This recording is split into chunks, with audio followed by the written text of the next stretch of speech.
Hi, my dearest and holiest core mentor sisters. It is such a pleasure to be here with you tonight. This is going to be the biggest challenge of my life. Trying to get all my information into a 10-minute video. Okay, so we are going to be speaking about how to form deep connections with people. And by people, I mean all sorts of people all across the spectrum. What's the most important connection that we need in life? That's right, Wi-Fi. But really, connections are a big part of who we are. Creating connections is an innate part of who we are. We are hardwired to make connections with people. So we all not only have the need to have connections in our lives, but we have the ability to. The question is, how do we create these healthy connections? It's all about love, because love makes the world go round. So we know this, right? We know how important it is to love other people. We are in the middle of Sefiras HaOmer right now, and we all know what happened during these days. We are mourning the loss of Rabbi Akiva's 24,000 students, and we know why they were killed out, because they didn't show love and respect to each other. Now, this is exceptionally hard for us to understand because their teacher, the one and only Rabbi Akiva, what did he stand for? V'yahavta l'reacha kamocha. That was his jam. That was his thing. V'yahavta l'reacha kamocha. And his own students, who were huge Talmidei Chachamim, they were going to be the transmitters of Torah for the next generation, for the whole world, forever. And they didn't love each other enough and respect each other enough. You see, the thing is, they misinterpreted these words. They understood, v'yahavta l'reacha, love your neighbor, kamocha, if he's like you. If he's like you, you love him. If he's not, you don't. You know, in last week's Parsha, when we were learning about the kosher animals, we learned about a bird, the stork. In Hebrew, she's called the chasida, beautiful name for a bird. And it comes from the root word, which is chesed. The chasida, why is she called the chasida?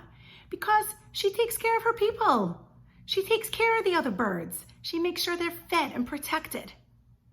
So then why isn't she kosher? She should be a kosher bird. See, here's the thing. She takes care of her people. If she sees another bird who's in trouble, she couldn't care less. That is not kosher. That's not who we are. She can't be a kosher bird. So now let's understand.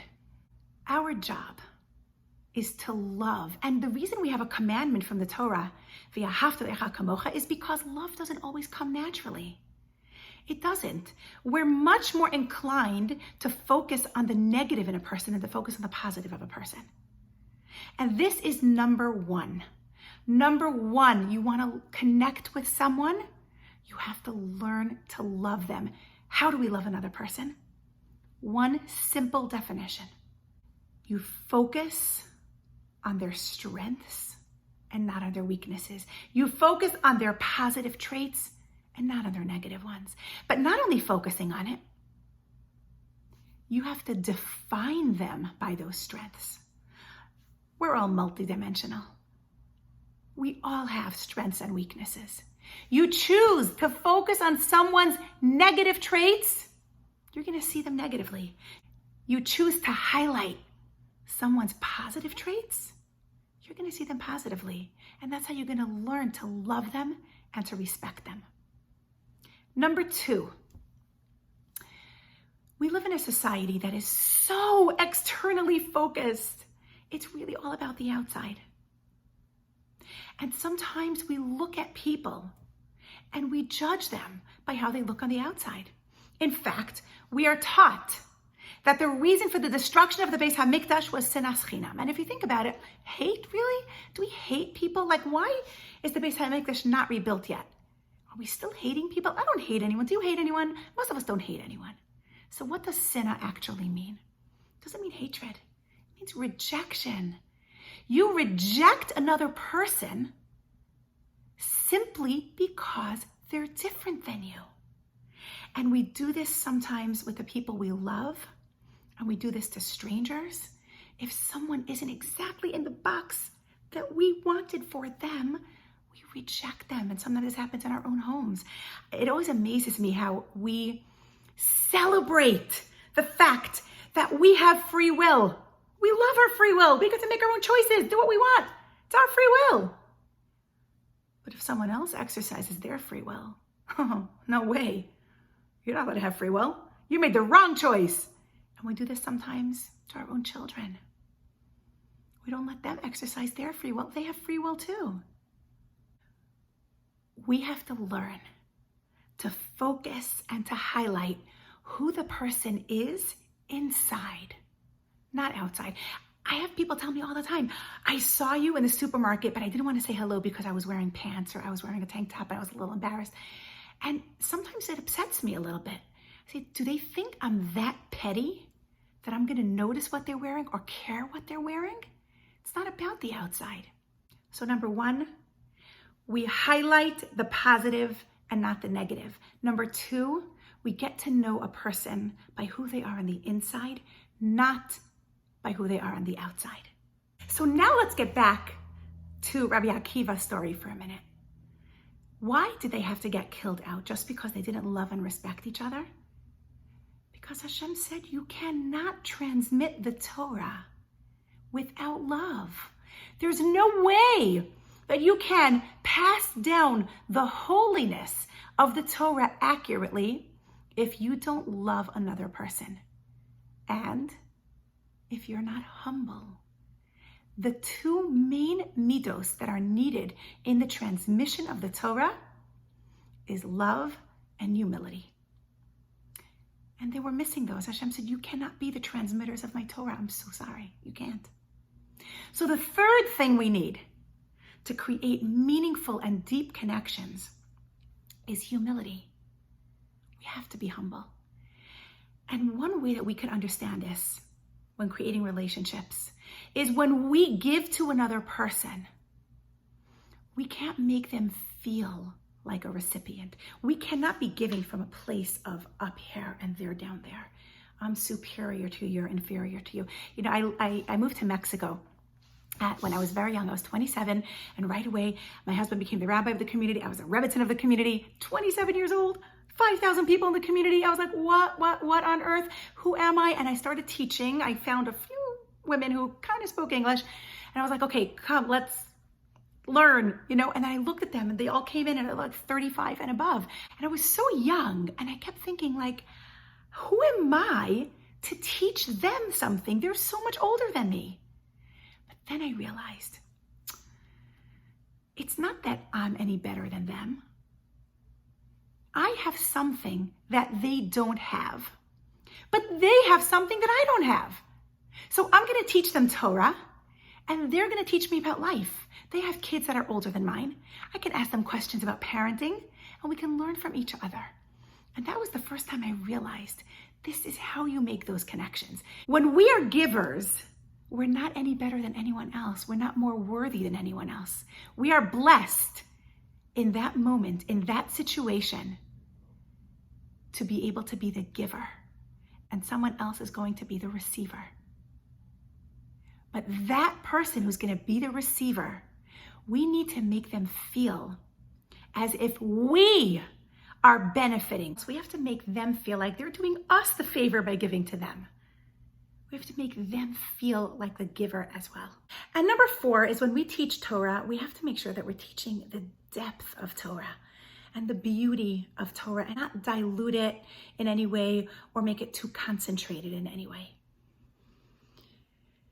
When your own perspective of Torah is flawed, and it's both broad and deep, and not just cemented to a few mitzvos or a few religious practices or actions, but it's viewed as a spectacular tool that is there to help you achieve greatness, and this is what speaks to many more people.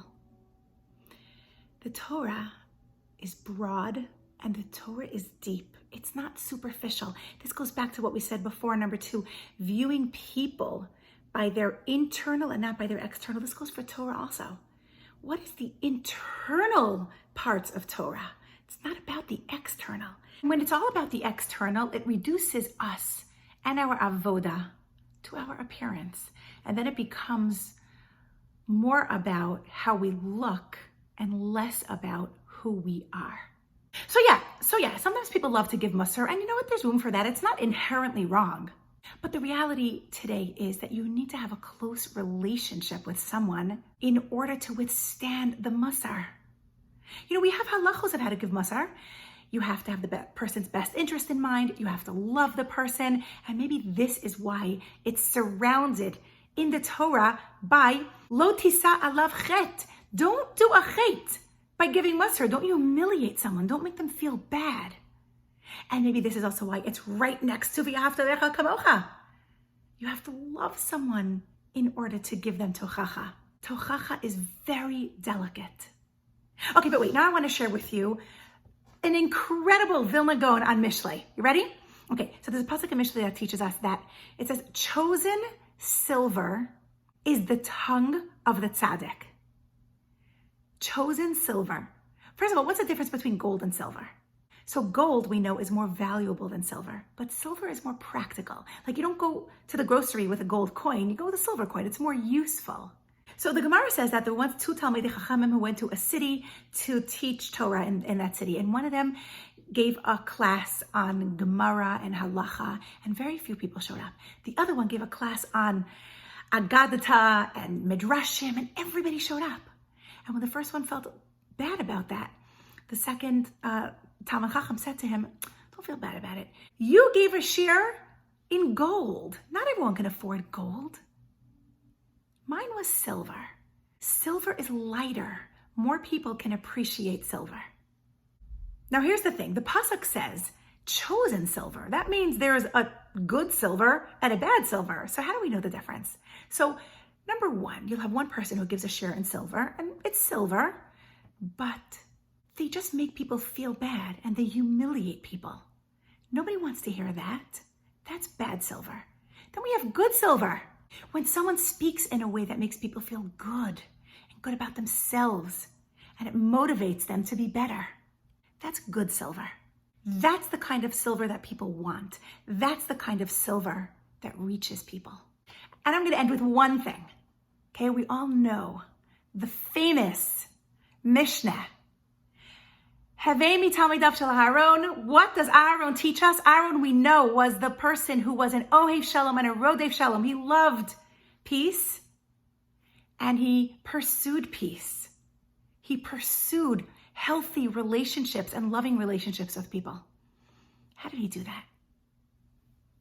Ohev et habriot umekarva matorah. Aaron teaches us, how was he a person who had shalom with everyone?